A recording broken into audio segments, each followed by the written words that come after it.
Welcome to We Love Deck Builders,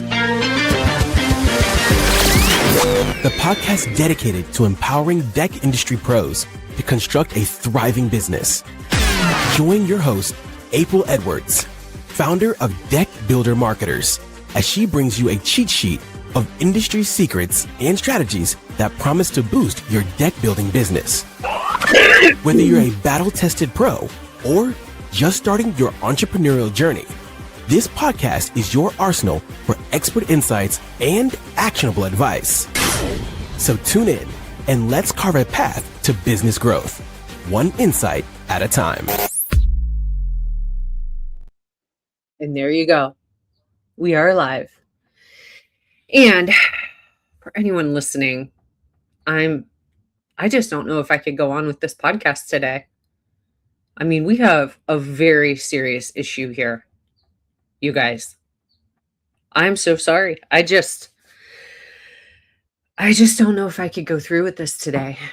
I regret to inform you that this is going to be really hard to say, but I lost my favorite pen. There we go. I said it. I lost my favorite pen. And I just don't know how I can power through the rest of the day. This pen and I have built a very, very good relationship over the last couple of years. And anyway, just fooling you. Or as my friend Jen and I like to say, we're just boot goofing, you know? So, hey everyone, welcome back to the We Love Deck Builders podcast. This is your place for real strategy and honest conversations about what it actually takes to grow in this industry. I'm your host, April Edwards. I'm the owner and growth strategist at Deck Builder Marketers. Here at Deck Builder Marketers, we work exclusively with deck builders. Deck builders that are serious about building profitable, sustainable businesses through smart marketing systems. Today is February 19th.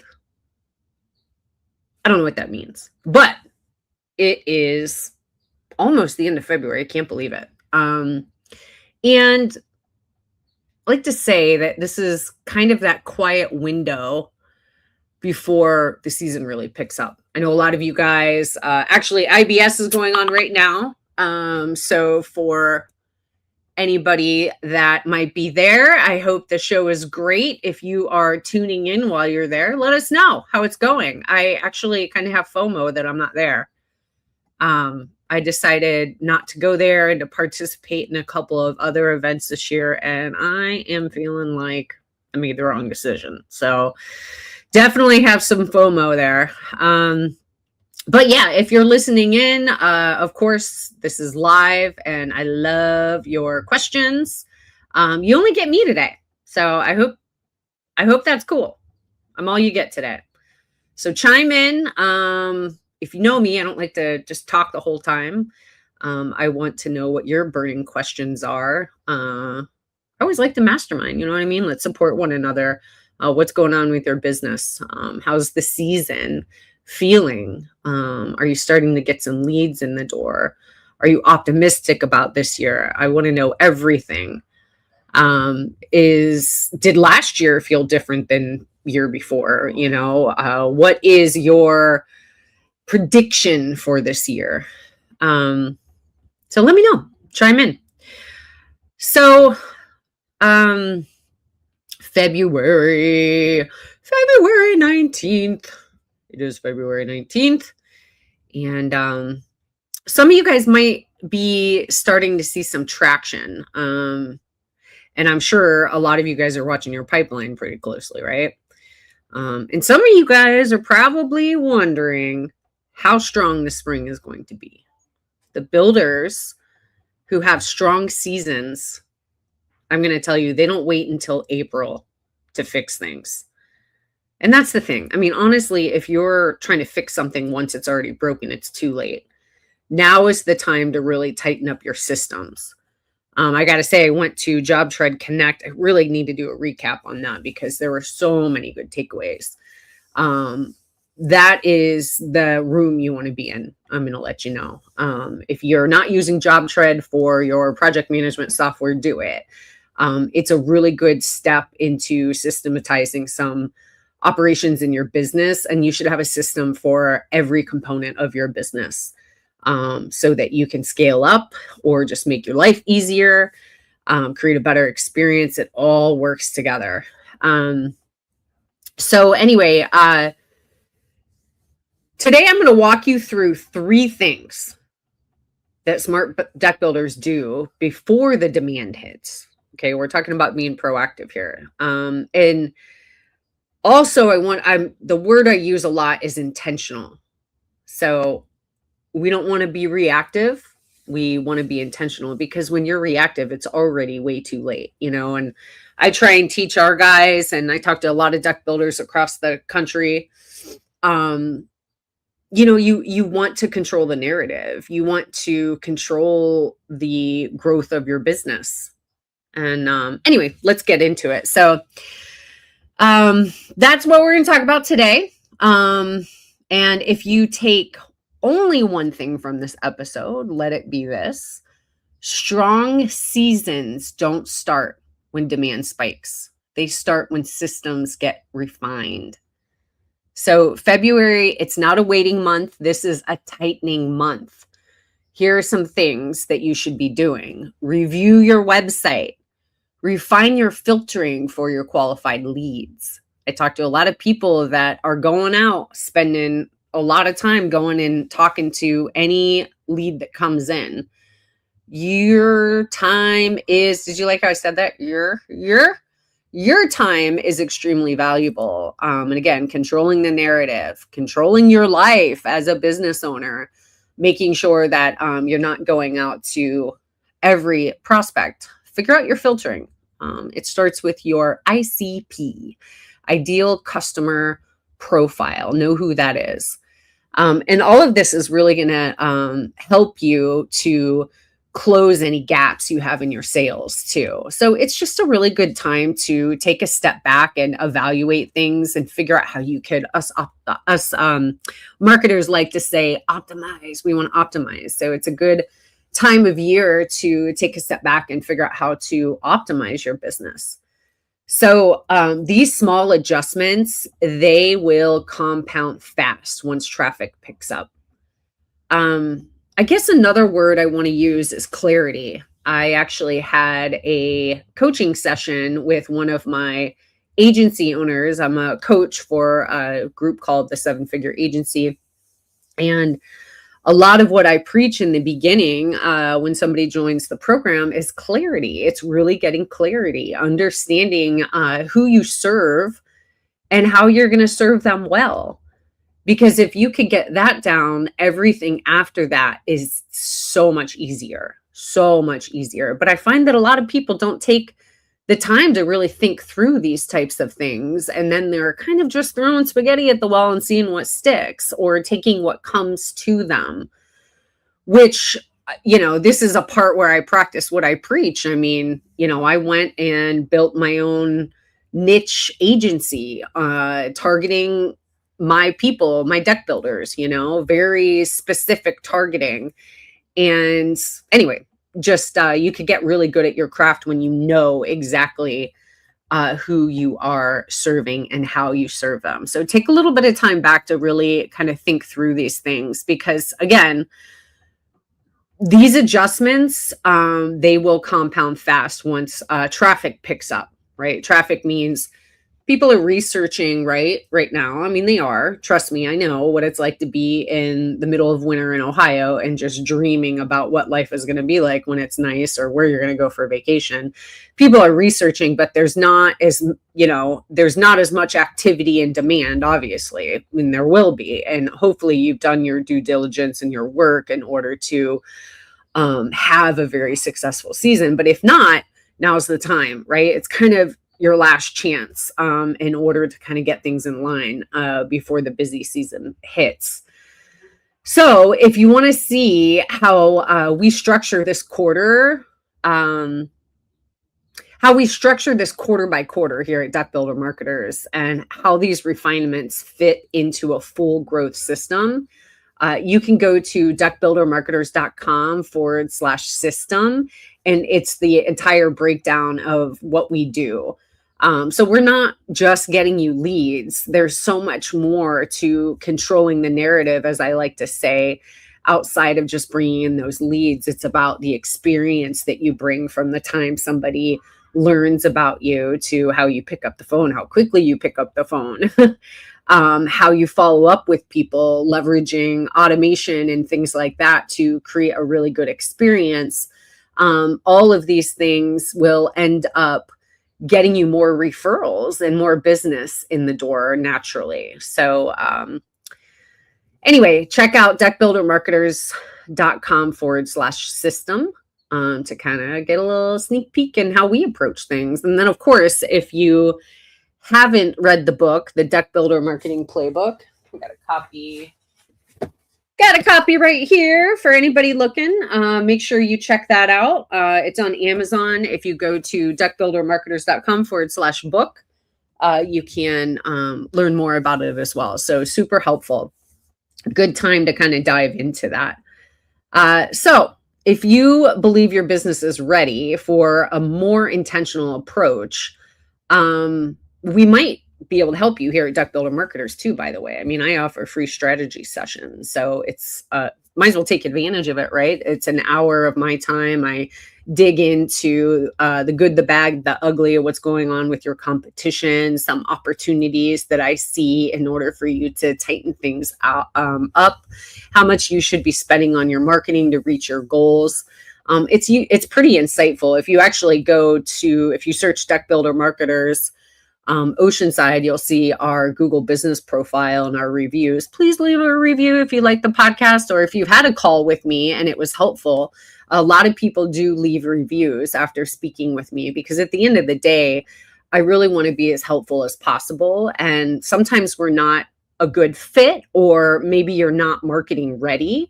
And so I'll point you in the right direction to kind of get all of those fundamentals in place before you start investing in marketing. Okay. And I will definitely point you in the right direction. So make sure that you check it out.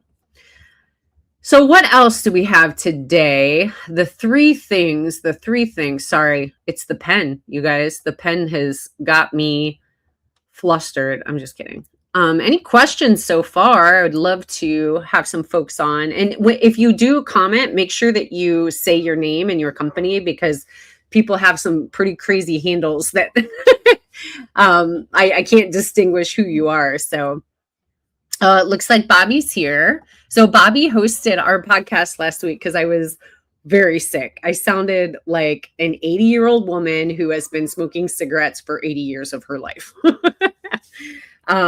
So anyway, Bobby says, what makes a good client for Deck Builder Marketers? You know, I'll say that's a really good question. Thank you for asking that.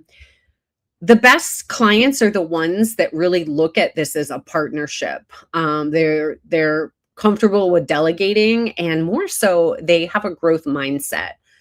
So a lot of people I talk to, they're like, well, I know that I need SEO, but how is that tool solving a problem for you? I mean, of course, I'm biased and I'm going to say, yes, you need it, which I call it search everywhere optimization. You basically need to build up your visibility online and in AI. It's not just search engines anymore.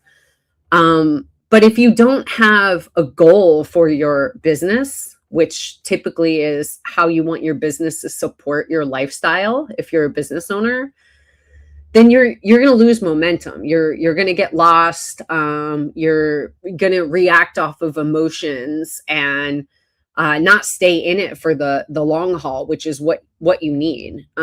We have different programs here that you'll get a quicker return on investment. Our growth program, it's the middle phase of our program.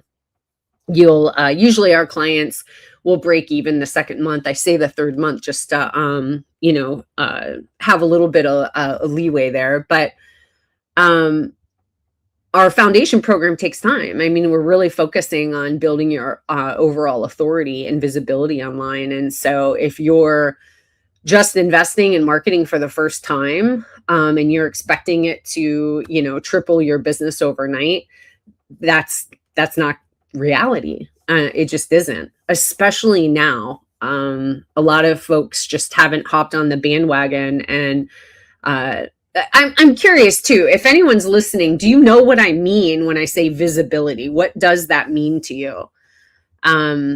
So basically, well, I don't want to answer the question. I want to see if somebody is going to pop on and know how to answer that. So it just takes time. It's kind of like when you first start your business, you're shaking a lot of hands and kissing babies' heads, right? Like you're trying to bring awareness. And there's also awareness online when people are searching, and you don't just pop up magically. And I'll also tell you, a lot of people come to me and they're like, well, we rank number one. Well, what are you ranking for? Because there's a ton of different keywords that you want to show up for. And there's geo modifiers. So there's keywords like, if there's a particular city or neighborhood that you want to get projects in, see if you're showing up, if you put that zip code or city in the search. There's just a lot of variables. So it's a complex world. That's what we're here for, is to keep it simple. Let's see. I've got Jeff here, Jeff Sillin with Custom Deck Builders. What information would I need to provide if I was to get on a call with you? My marketing has been working well, but I have some ideas. Oh, it cut off. That's a bummer. It cut off. It just says has been working well, but I have some ideas and I'd. So let me know. Can you just kind of post the rest? I don't know why it's cut off here.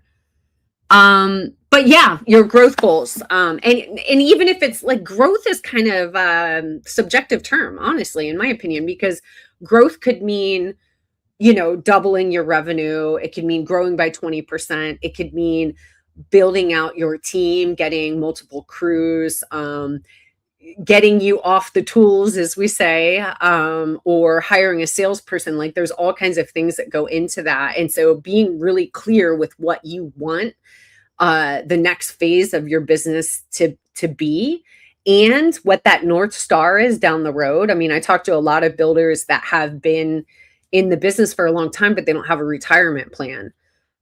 Which, by the way, I talked to Chris Breen, what is today? Thursday. I talked to him on Monday, and he actually is he has a program. I think he's redoing the website, legacydecksacademy.com, but he's got a coaching program on how to help you figure out how to exit your company. I thought that was brilliant because there are a lot of listeners, and I know a lot of you guys are in that same boat. So I would definitely check that out.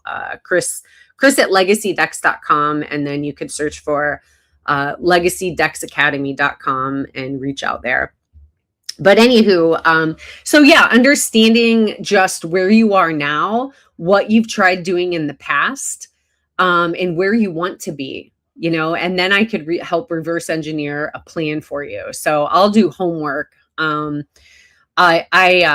put your website in, it's a tool that we use to figure out how much traffic you're getting to your website, how you compare with your competition. And then of course, we have like a method that we use in order to get a really good conversion rate on your website. So we'll check out your entire website.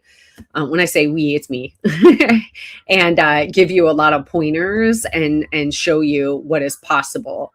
Depending on your area, and if you don't have, the right infrastructure set up, you could see a pretty significant impact quickly. For other folks, it could take a while. And so setting that expectation is, where I come in as well. So again, take advantage of it. And let's see, I do have a link I can share with you if you're interested.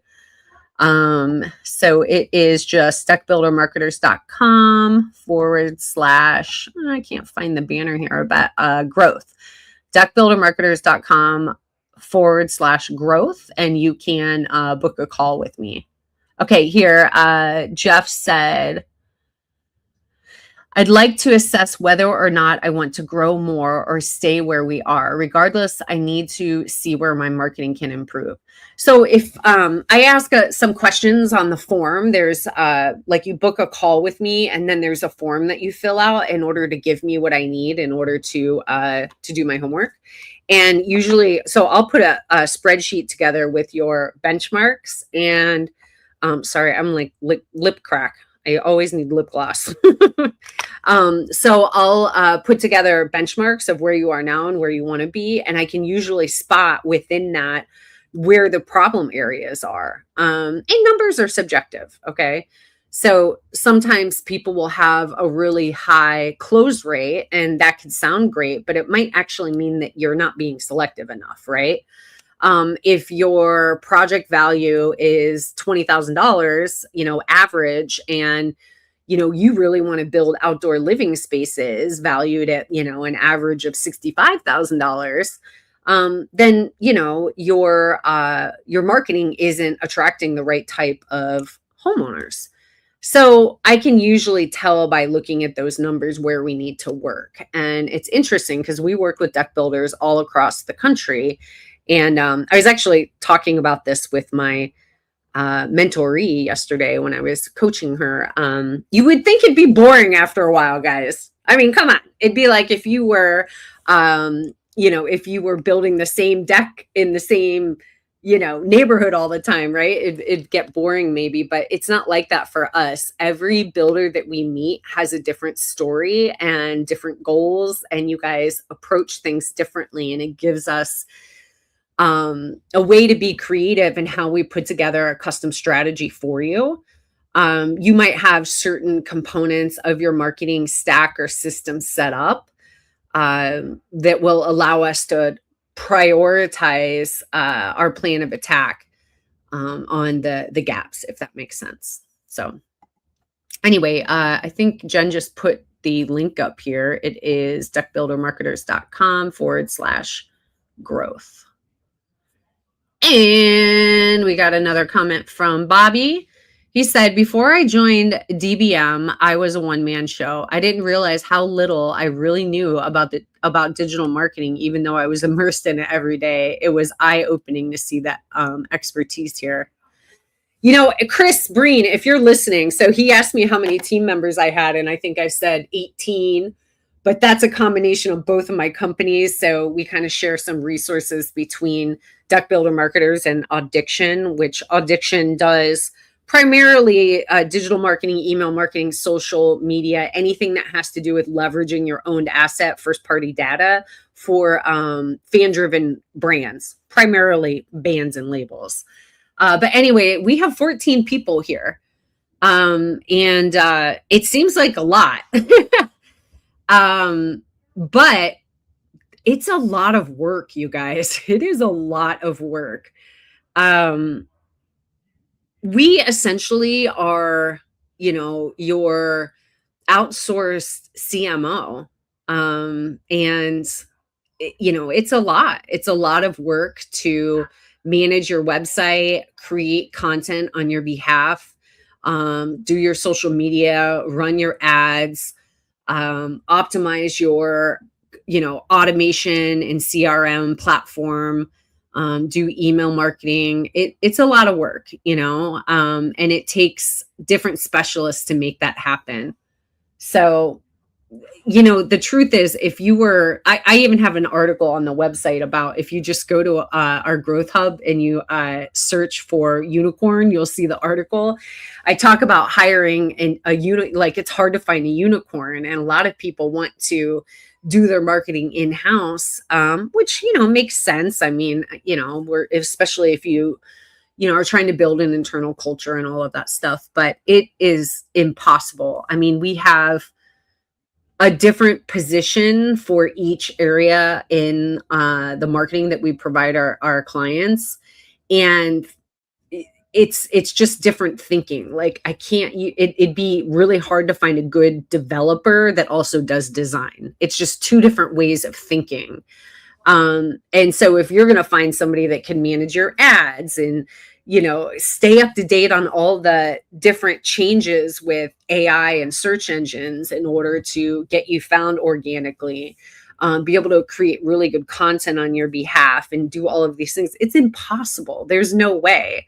So a lot of people will hire a marketing manager, and I've come to realize that I have to ask what that means to them, because some people, I would say the majority of the folks that I talk to, what that means to them is somebody that's really just going on location and taking pictures and video of your work and creating that type of content. Is facilitating getting project information in order to get the word out, but they're not like strategists. They're not PPC experts. So it's important to kind of understand the difference there. All right. So let's get back to this, and please, I will stop at any time to answer any questions. But let's talk about your website. So I had some notes here. Let me bring them up here. Okay, what to review on your website before demand picks up. I hope this is really helpful. Please feed me any props. I could use it if this is helpful. Okay, I lost it again. Where did we go?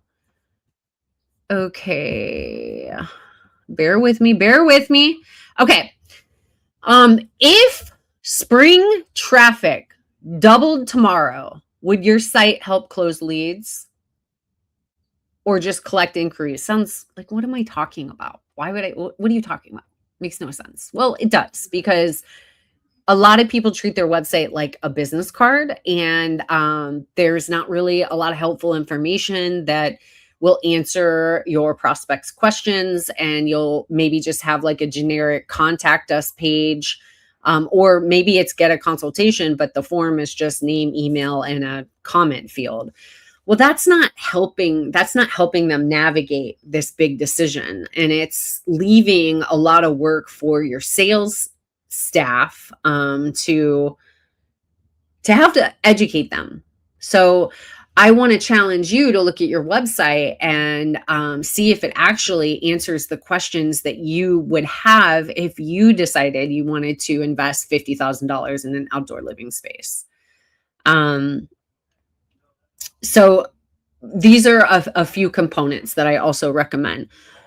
Pricing clarity. You don't have to have exact numbers on your site.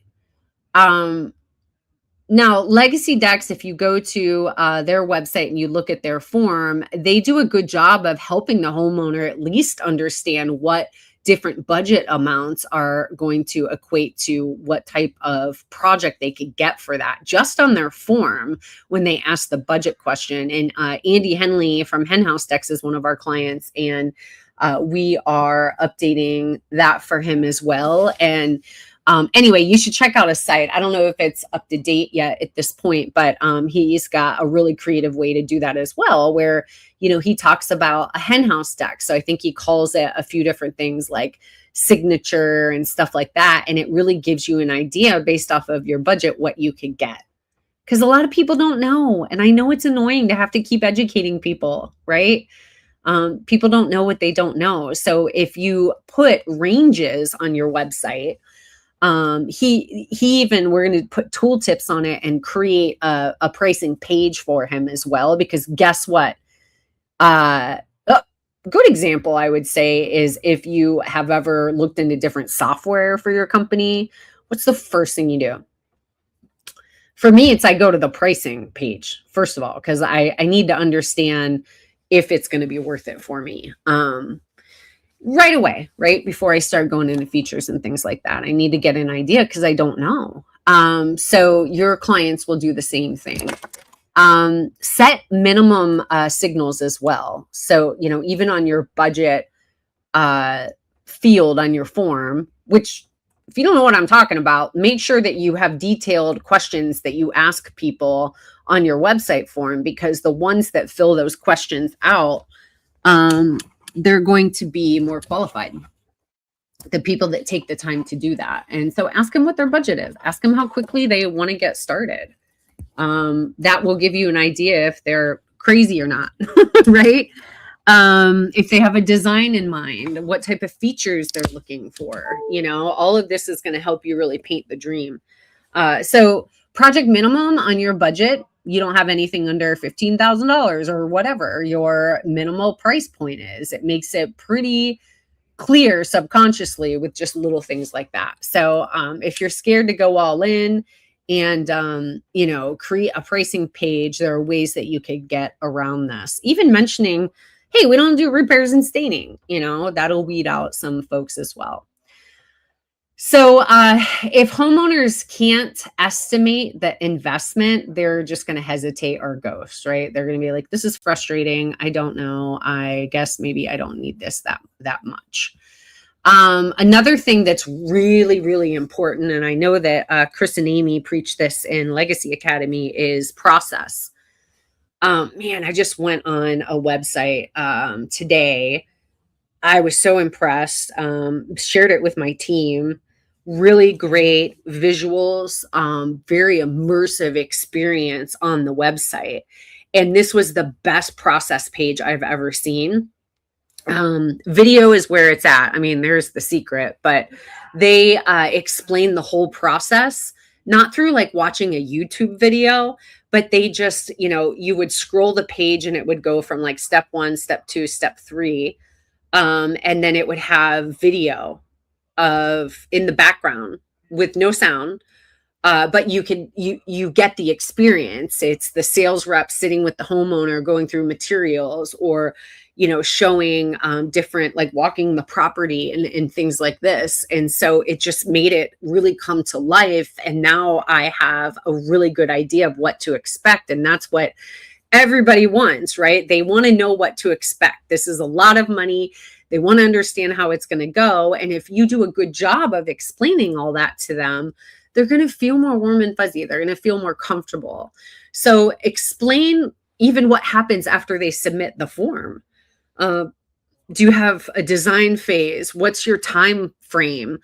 Just in general, what can they expect? And the key is uncertainty kills close rates. So let me know. Does anybody have a good process that you promote on your website that makes it really easy to understand what to expect? Go ahead and chime in, y'all. Project positioning. So are you showing the type of work you want more of? I'm going to tell you, the biggest mistake I see when people promote their work is they have a million photos of the same project, like just different little angles. And it's like, I don't know if people think the more the better. It's actually not better. It's more cognitive thinking. And even having like little descriptions on the images, if you just have a gallery, but I will vote for having a nice project page. If you even just have a little description, it adds more context. And again, you're really educating the homeowner. Like, I never even knew that steel, framing was a good investment. I just literally had no idea. And holy crap, what are these like lighting, like these lights on these caps? This is pretty cool. Like I want, it gets dark early and I want to enjoy my space. Never really thought about how lighting can make a really big difference. So, really positioning your work with the type of work that you want to get, which one thing I challenge our clients every month, spend some time to look, like at least every quarter, go on your website and see, hey, does this represent who we are today? Because if your marketing is working, you should always be evolving. Who you were 6 months ago isn't the same as who you are now in a lot of cases, depending on where you are in your growth. And there might be projects you don't want to have up there anymore. They just don't really resonate with the type of work you want to get now. And so don't put everything up there. Just put what you want to get more of and be intentional and think about what it would be like for a homeowner. Like they're going to want to see 5 mind-blowing projects that relate to something that they're looking for, then sifting through it's like the Cheesecake Factory menu. You guys know what I'm talking about? That thing is overwhelming. I'm just like, oh, I don't even know. Maybe I'm not even hungry anymore. It's like way too many pages to have to go through, so keep that in mind. And if you want premium projects, your website has to signal premium. We had a client that, was really starting to just get their visibility. And there's kind of a path that you have to go through, we're still navigating certain things with AI, but, before it was, you need to get visibility. You need to start showing up in the search engine result pages. I mean, we're talking, if you weren't showing it up at all, you want to show up in the 100th spot. Then you want to show up in the 90th spot, and then the 80th spot. And then eventually you get to, the top 10 spot. That's when you start to get traffic to your website. So we go from, visibility, impressions, click-through rate, how many people are actually clicking through, what your rankings are. Then we're looking at traffic. Then we're optimizing the conversion rate, and then we're obviously optimizing the leads that you get. But there's a whole process. And they just wanted, $65,000 projects, which I totally get, but you're not going to earn the privilege of only getting those projects if your portfolio doesn't showcase it. And their biggest problem was that they didn't have great images. So you can tell it. And hey, let's be honest, the Deck Awards, if you haven't been, go. It's freaking so inspirational. And I think this year is going to be incredible. When I say this year, the awards for 2026, they do it like the first couple of weeks, within the first couple of weeks of the new year. I think there's going to be some really innovative things this next year. But a lot of the winners have really good photography. And it's because you need it in order to feel the experience, So you want to have $65,000 average projects, $150,000 average projects. Your website needs to look premium, and the pictures that you have of your projects are going to make or break it. So also think of this. If your sales team is re-explaining your process and pricing on every single call, your website isn't doing enough of the heavy lifting. So we like to meet with the sales team at least on a quarterly basis and align on, what they're saying, what objections they're getting, things like that, so that we can work on the front end to try and do the heavy lifting. We actually use Sales Jumpstart. It's a snapshot of High Level, if you've heard of High Level. And we actually have call transcripts automatically added into the contact record. So whenever the sales rep is talking to a homeowner, there's a transcript and a summary, which helps them pick up the pieces where they left off.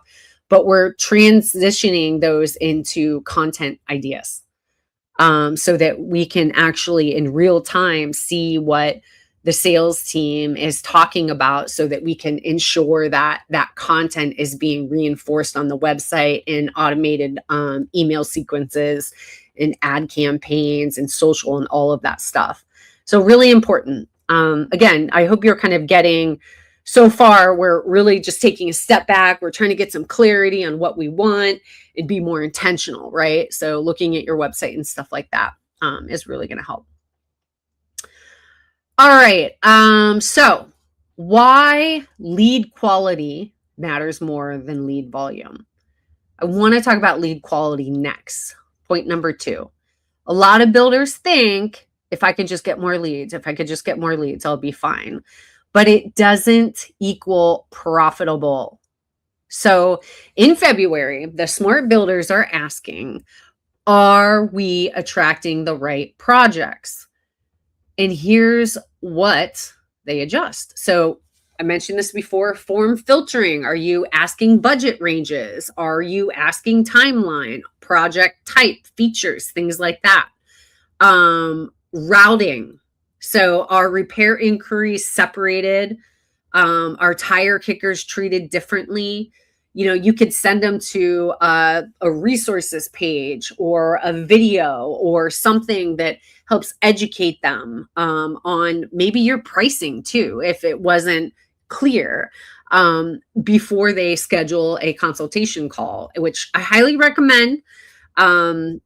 We have several systems in our Sales Jumpstart snapshot. One of them is online booking, which just makes it more of a self-serve option for your homeowners, and it makes it so much easier for you or your team instead of having to do this back and forth. People are busy. They want to book a call, and people are scared of it, but trust me, there's a million ways to set the system up. We have one client that we turned on make them look busy feature. So there's not actually a ton of availability on his calendar, just a few time slots. So it makes it seem like he's in demand. So anyway, I digress, but very helpful, I hope. Message alignment. Does your marketing clearly signal who you are not for? Even just be open about it. Be like, the people that we're not such a good fit for are X, Y, and Z. I mean, just be open about it, right?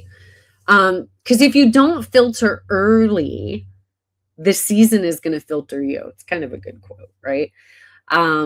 Filtering early protects your margin, your close rate, and what is the most important thing? A mother of 2 teenagers running 2 businesses and who is also a coach is going to say sanity. Protect your sanity. So an important line is you can grow revenue without growing stress, but only if your system filters. Do you guys see the key word here? Systems. So this will put it into perspective. Would you rather handle 40 average inquiries or 15 highly qualified ones? I think we can all answer that question the same. All right, so I want to get to step 3 here, which is sales gaps that quietly hurt your close rate. But we got Jeff here. Thank you so much for participating. He says that we have our process page on our website. Might need some updating. What do you think? All right, so Custom Deck Builders LLC. Custom Deck Builders LLC.com. Let me see, and then about and process. All right, so for the listeners here, Jeff's got his logo on the top left-hand side. He has his social links at the top. I always say don't do that because if people click on those, it counts as a bounce and Google doesn't like that. So the process page, it kind of looks like a blog because I see some social sharing at the top. The goal of this is to get them to book a call, right? It's not to share your stuff on social, which I debate how many people actually do that anyway, right? So please note, currently we do not offer repair or maintenance services on existing decks unless the deck was originally built by us. Our focus is on new deck, screen porch, and patio construction only. That's a good opportunity to link to those pages, by the way. Also, at this time, we do not install pressure-treated pine decking. We only install premium composite vinyl decking and exotic hardwoods. So this would be a good opportunity to have a link to an article that explains why. We have a client, Solid Ground, in St. Louis that offers, they only do steel framing. And so there's a lot of content on their site that talks about that because it's more expensive, but there's a reason for it. As a design build firm, we begin each project with a structurally sound design. Okay, you could see me, I'm ADD. I'm like, I don't want to read all that. So I'm going to scroll. Take a look at an overview of our design build process. Okay, well, shorten. I'm always going to say, get to the point. So complete our form, but there's no link to do it. Upon our initial phone call, we're going to discuss the basics, design phase.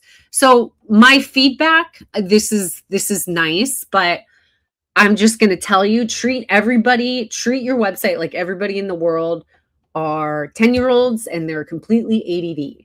So even if you just broke this down and said, like, keep it, like, this almost seems like too much. I'm like, ooh, I'm exhausted.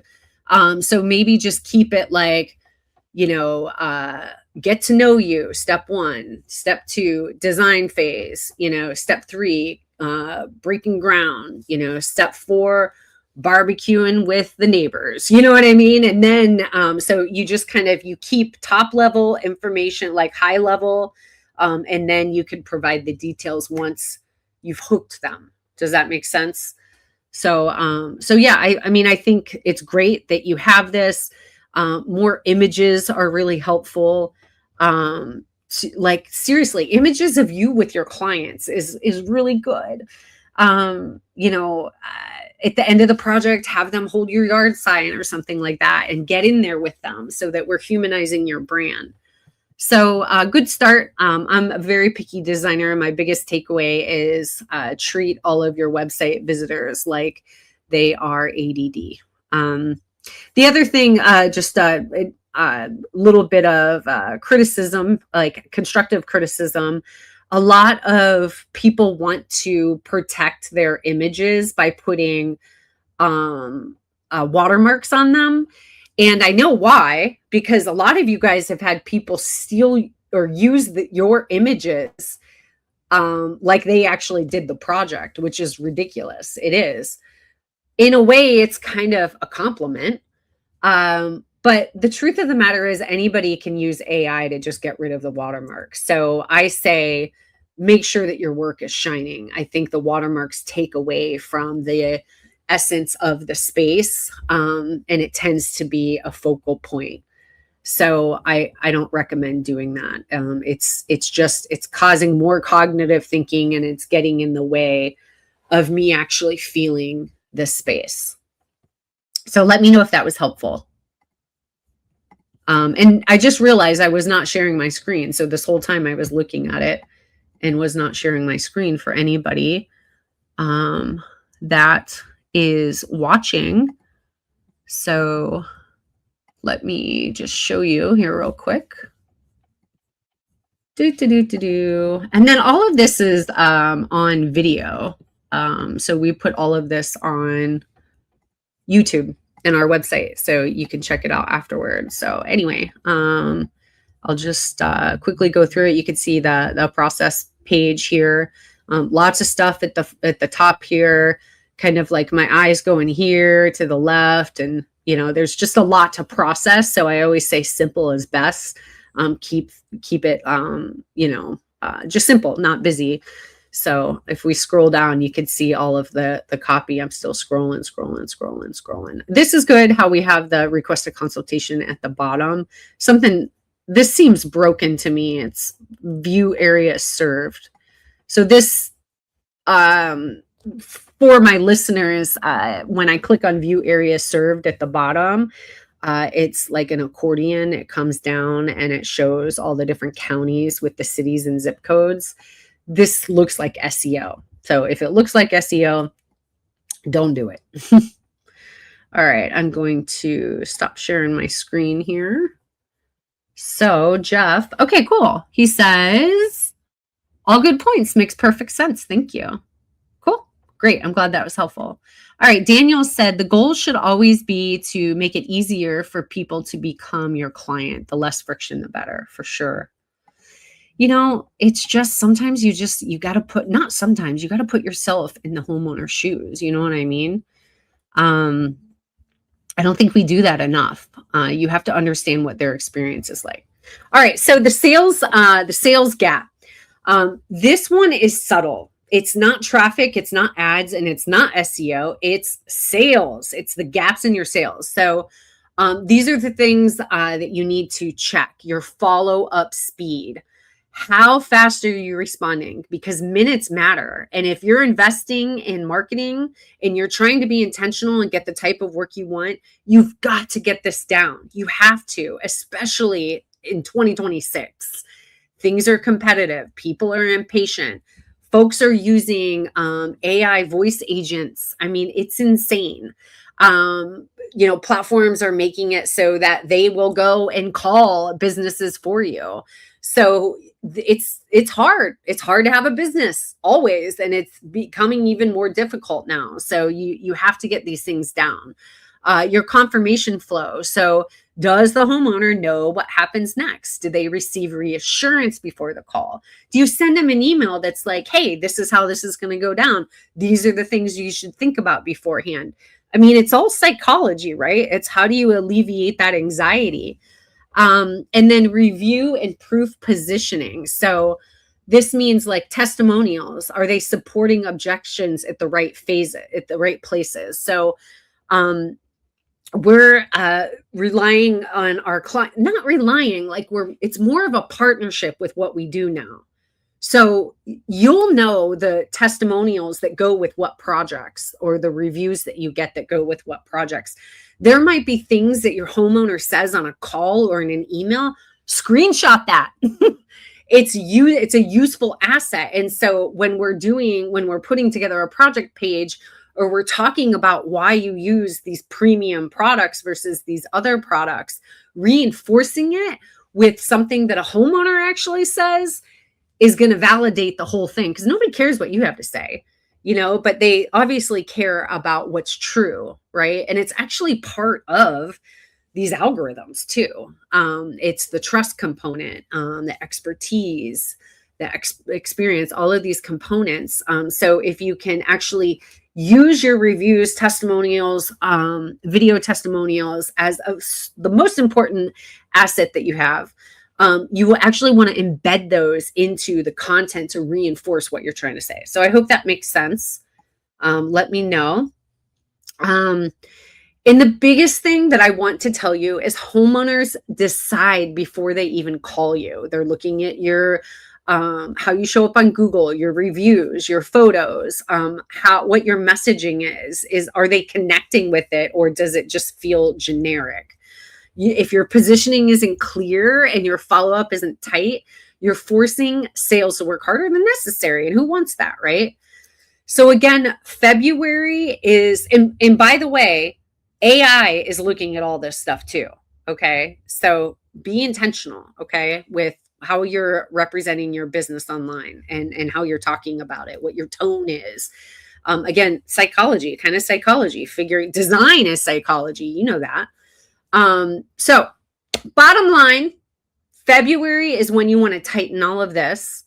You don't need to redesign everything, just refine it. And you should constantly be doing that. That's what I love about the internet, to be honest. I used to do print design, and it's like, man, if you grew, like if you change your positioning or evolved, then print, it's like set in stone, whereas everything online you can change overnight and you can test different things, which is great. So thank you so much for sticking with me. I want to leave you with this, the reality. Strong seasons don't start in April, y'all. They start in February. They start earlier on. As a matter of fact, I want you guys all to start in December, or the earlier the better. The best time to plant a tree is now, right? The best time to plant a tree was 10 years ago. Next best time is now, right? The best builders start when you review your website clarity, your lead filtering, your sales flow. Don't scramble. This is all about small refinements that compound. So if you want spring to feel intentional instead of reactive, use the next few weeks wisely. You could book a call with me and I will help you through this. deckbuildermarketers.com/growth. So the smart builders prepare, the reactive builders scramble. And again, if you want to see how we structure this quarter by quarter and how these adjustments fit into a full growth system, It's on our website, and I will walk you through it as well if you book a call. So check it out, see if it makes sense for your business. And either way, I want you to use February well. All right. Any other questions, comments? Let me know if this was helpful. Really great to have some participation. Really appreciate it, y'all. So if there are no questions, comments, feedback, going once, going twice. If you take one thing from this episode, again, let it be this. Strong seasons don't start when demand spikes. They start when systems get refined. February is not a waiting month. It's a tightening month. Review your website, refine your filtering, close those sales gaps. Those adjustments are going to compound. And if you believe that your business is ready for a more intentional approach, you can see if we're a good fit. And if this episode was helpful, subscribe, leave a review, and share it with another deck builder who is thinking ahead this season. Keep building, keep leading, and make this year as strong as it could be. Thank you guys so much. Over and out. Hey, deck building community. Enjoyed the show? Hit subscribe and give us your thoughts. We love hearing from you. Ready to level up your business? Visit deckbuildermarketers.com. Check out our services and let's build your success together. Don't forget to download our free guides. They're a game changer. Thanks for tuning in to We Love Deck Builders, and see you on the next episode.